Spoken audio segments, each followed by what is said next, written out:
Welcome to NAIOP Solution Series program titled Capital Improvements Bolster the East Coast Intermodal Rail Network. My name is Sandy Hudson, and I will be your host. The Solution Series programs are available at no cost to NAIOP members. These mini webinars run less than 30 minutes, and the goal of each program is to provide you with some quick tips and insights, all types of positive strategies and tactics to help you succeed in today's tough business environment. We encourage you to drive the content. Please send us an email to solutions@naiop.org to let us know what topics and presenters you would like to hear from in future programs. Next slide, please. Some topics require a more in-depth discussion than we can cover in a Solution Series timeframe, and for that, NAIOP offers 90-minute webinars. These webinars are fully interactive and allow you to submit questions to the presenters during the program. The next full webinar takes place on Thursday, April 7th. During this webinar, you'll hear the latest trends in negotiation of tenant improvement allowances from a landlord and tenant perspective, as well as gain an understanding of how the cost of materials and labor are affecting just how far those allowances are going. The cost of the webinar is $65 for NAIOP members and $95 for non-members. To register for this webinar, just go online to naiop.org/webinars. Next slide, please. And now let's get on with our program. With us today is Leonard Sahling, First Vice President and Head of Global Research at ProLogis. His main responsibilities are to track distribution of property market conditions worldwide and monitor trends in logistics, supply chain management, and microeconomic conditions impinging on the structural demand for distribution facilities. Welcome, Leonard. Thanks for being with us today.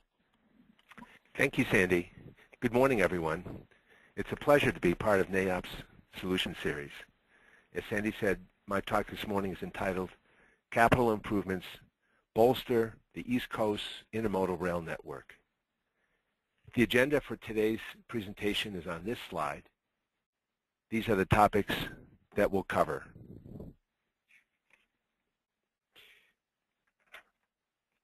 Looking ahead, supply chain professionals anticipate that the East Coast ports will gain market share of the nation's container traffic at the expense of the West Coast ports. Here are 8 reasons why. First, the Panama Canal is being expanded. When completed in 2014, it will accommodate the new generation of larger container ships. Second, East Coast ports have all launched ambitious redevelopment programs. They're designed to enable them to handle larger container ships and to increase their container handling capacities. Number 3, lingering concerns about congestion, delays, user fees, and labor strife at the ports of LA and Long Beach have spurred shippers to diversify the ports that they use. Fourth, for years now, the East Coast ports have been less prone to labor strife. Fifth, as oil and fuel prices continue to climb, so do the freight transport efficiencies provided by the super post-Panamax steamships. The bigger the container ship, the greater the savings in fuel consumption per TEU from using the all-water route. 6, with the West Coast railroads, that is the BNSF and the Union Pacific, continuing to exert upward pressure on their pricing of cross-country intermodal rail shipments from West Coast ports to Midwestern and Eastern destinations, the all-water route through the Panama Canal and East Coast ports has become all the more competitive. 7th, mounting congestion at the Midwestern rail yards, especially Chicago, has introduced a new element of risk and uncertainty into supply chains. 8th and last, nearly 60% of the continental U.S. population resides east of the Mississippi River. So in turn, the 2 Class I railroads that dominate rail freight in the eastern half of the U.S., the Norfolk-Southern and CSX, have recognized an opportunity to benefit from those same 8 trends and developments. With the East Coast ports maneuvering to increase their market shares, the 2 eastern railroads are attempting to position themselves to bolster their market shares of the nation's intermodal rail traffic. And toward this end, both railroads have launched major capital improvement projects designed to improve their intermodal freight service. When completed, these capital improvements in the East Coast Intermodal Rail Service will further enhance the competitiveness of the East Coast ports. The Panama Canal expansion project is on schedule to be completed in 2014. It involves the construction of a third set of locks sized to accommodate the newest generation of super post-Panamax ships with container carrying capacity of as many as 12,000 TEUs. This expansion will double the canal's existing annual capacity to 24 million TEUs. Following completion of this expansion project, the Panama Canal authorities are expected to raise their fees for container ships to use the canal. However, because the container ships will be bigger and will be carrying more containers, the transit fee per TEU will rise by less than the fee increase per vessel, and in fact, it could even decline from what it is today. The Norfolk-Southern Railroad's Heartland corridor was completed in September 2010 at a cost of $310 million. Its objective was to upgrade and improve intermodal rail service between the Hampton Roads, Norfolk Port, and major Midwestern markets. This project eliminated 24 overhead obstructions and raised the vertical clearances of 28 tunnels and bridges along the Norfolk-Southern's main line between Roanoke, Virginia, and Columbus, Ohio, all in order to accommodate double-stack rail service. The project has succeeded in upgrading the Norfolk-Southern's intermodal service in two respects. First, it's provided double-stack service between the Hampton Roads port and Chicago via Columbus, Ohio. And secondly, it's reduced transit time between Hampton Roads and Chicago by 1.5 days and shaved 200 route miles from the distance that each Chicago-bound container must travel. This slide provides a map that shows the Norfolk-Southern's Heartland corridor. You can see it starts at the port of Norfolk, cuts west, almost due west, and then north up to Columbus. The CSX Railways National Gateway was launched in 2008 and will be completed in 2015 at a cost of roughly $840 million. It will create an efficient double-stack rail network that links 3 mid-Atlantic ports, that is Baltimore, Hampton Roads, and Wilmington, North Carolina, to the Midwestern population centers. And it will also link the nation's eastern and western rail networks. One Gateway initiative will raise the vertical clearances of 61 tunnels and bridges and thus prepare 3 major CSX rail corridors for double-stack service, spanning 6 states plus the District of Columbia. Another initiative will construct 6 intermodal terminals at key points along the new National Gateway. One of these 6 facilities is located in Northwest Ohio and is a state-of-the-art hub that will enable CSX to integrate freight flows from its East Coast network with those from the West Coast and Chicago. In fact, CSX contends that this new facility will allow shippers to bypass the congested Chicago rail yards as they move goods from the West Coast ports to the Midwest or East Coast, and thus save 1 to 2 days on cross-country moves, and in the process, improve the competitiveness of the West Coast ports. This map shows the 3 new corridors for CSX Railroad's National Gateway.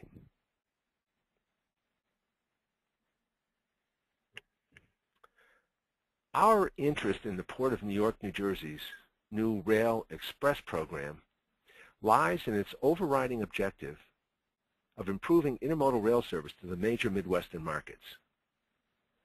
Port authorities have launched a $2 billion port redevelopment program with 3 objectives. Number 1, to enable the port to handle super post-Panamax ships. Number 2, to improve and expand its double-stack intermodal rail service. And 3, to increase the port's TEU handling capacity. Its redevelopment plan includes 2 different kinds of improvements to the port's rail service. One set of improvements will expand the port's on-dock rail service. The second set consists of 2 rail projects which will enhance intermodal double-stack rail service to and from the Port of New York, New Jersey.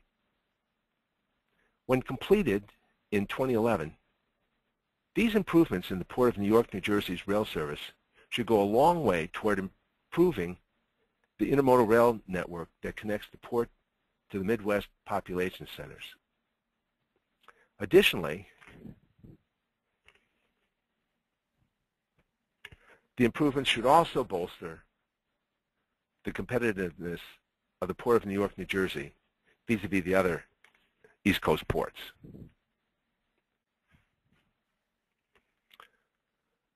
While the East Coast ports are likely to succeed in winning market share of the nation's container traffic from the West Coast ports, real estate investors are wondering just how much of an impact these shifts will have on the demand for nearby distribution facilities, that is, near the ports. Our view is that the impact will be muted. Yes, the diversion of container traffic to the East Coast ports will lead to an increased demand for portside distribution facilities, but it will be a decidedly modest increase. Most of the inbound containers arriving at U.S. ports are destined for inland population centers, and it's this portion of the Trans-Pacific container traffic that's most vulnerable to being rerouted from the West Coast to the East Coast ports. However, more than half of the inbound containers, somewhere between 50 and 70%, I'd say, more than half of those containers that are destined for distant inland population centers will be transshipped to those destinations. In other words, these containers will be unloaded from the ships and immediately reloaded onto dockside railroad flat cars or tractor trailers and then shipped directly to their inland destinations.